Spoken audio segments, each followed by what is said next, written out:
Hey guys, another episode of Man of a Thousand Bumps.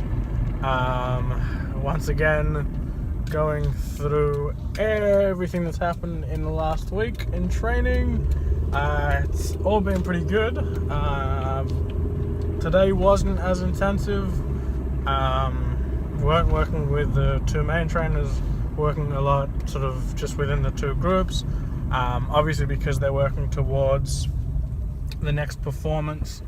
A lot of focus, we're not doing much in the ring just because we want to make sure that the ring is sort of dedicated to the guys that are getting ready to do the show on the 14th and being ready for that. So we're still working outside the ring. We're doing a lot of new moves.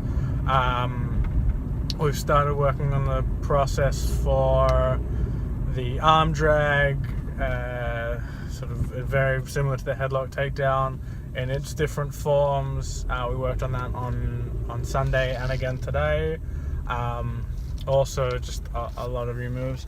We also started working on the back body drop, mainly very small at the moment, working with lifting someone over your head and making sure that they're falling correctly or not sort of over rotating them.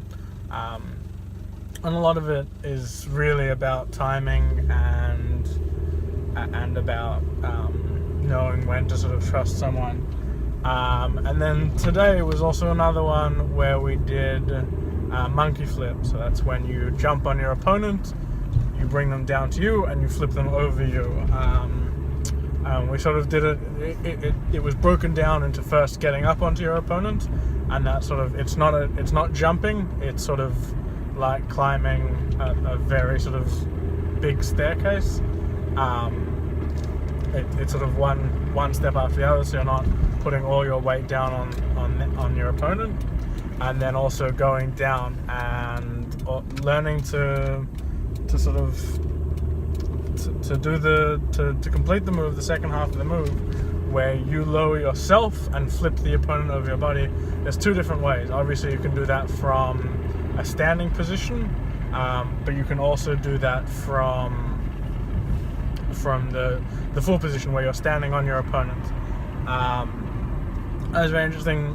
For the starters, they really wanted us to do sort of a standing position, but I found that it was a lot easier when my opponent was already on me to complete it. So when he was standing sort of on my body weight, he would go down, and getting the timing there was a lot easier for me to do the full move rather than to do the second half of the move from the standing start.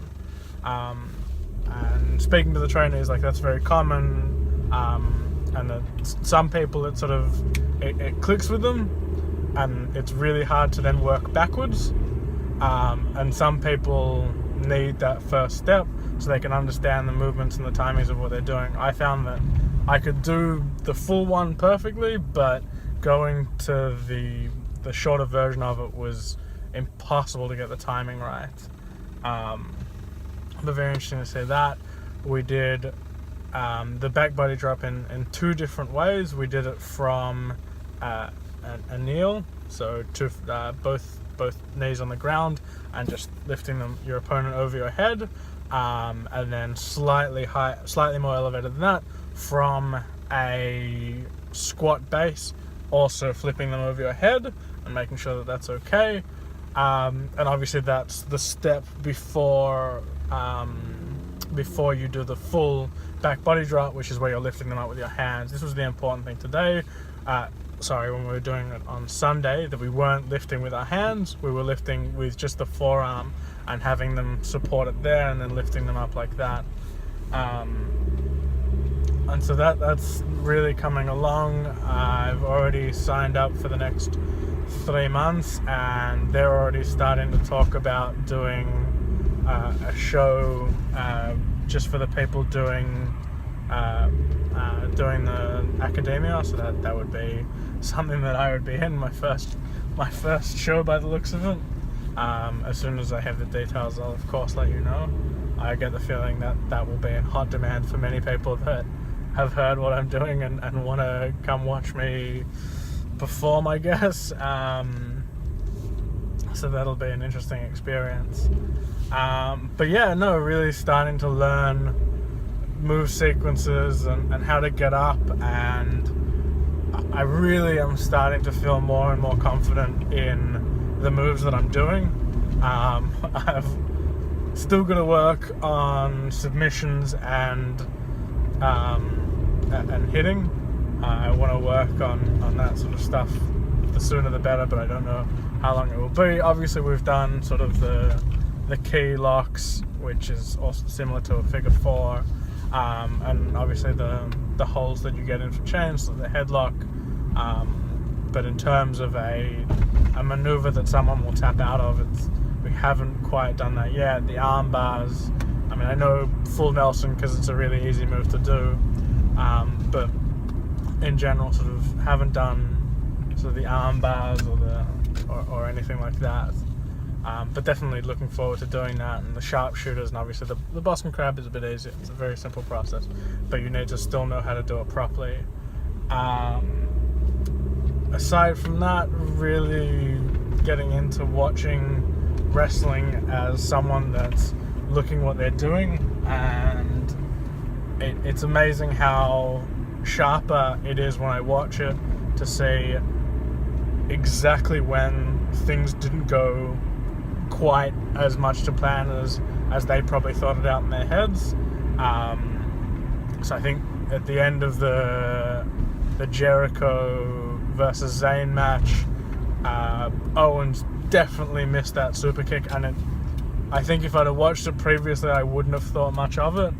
But now it's like you're seeing that, and you're like, that was, even from watching it on the television, it was just like, that missed by a very long way, and it was just about a lack of sort of, he didn't get his leg high enough. And watching from that standpoint is definitely a new experience. And I wasn't quite focused on watching the Rumble that way, but there were a few moments in the Rumble as well where it's just like, okay, so I can see that he's relying on the person he's working with there, and those sorts of chains are really interesting to watch as well, because it gives you another perspective of how they're doing these moves. Not quite at doing Code Reds and Canadian Destroyers and Blue Bombers at the moment. I've already said that I know what my finishing move will be. I don't know who I told, but essentially it's a triple backbreaker. I think I might have mentioned in the last video. I'm not quite sure, but essentially it's dropping them into the backbreaker, lifting them up again, dropping them down, like a triple powerbomb, but for a backbreaker. And that's a lot of fun to do, and a lot of fun to play that character. And as much as obviously nothing that we're doing is affecting, there was a funny moment when at the end of the training today, when we're talking about like the different sort of characters that we have in the academy, and some of the guys were standing a bit like divas. So it's like, which one is Emelina, which one is Charlotte, and things like that. And then the trainer just turns to me and goes, "Yeah, he's Nia Jax." Funny, but not that keen on that comparison. But she is a monster. She's that Samoan drop that she did to Bailey was ridiculous. Anyway, that's the end of this episode. Obviously, we'll continue with next week. As we get, I think next week is already after the event that will happen, so hopefully that'll be a good event again. And yeah, I mean, they've already spoken about how it's going to be more the role that I had last time for whoever was there. We're going to be more integrated to the crowd this time, so I'll be able to sit with anybody that comes, which will be good fun. Alright, that's the end of this week. It was a very small class. We were missing a few people, which was a bit weird.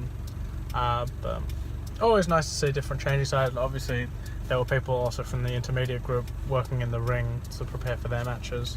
But aside from that, all good.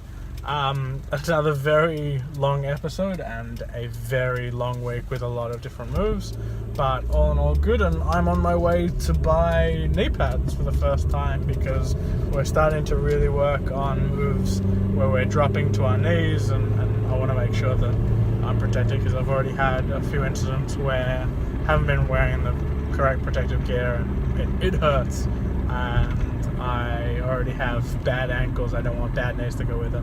But signing off here, this will be up on YouTube soon, and I'll see you guys around. Bye.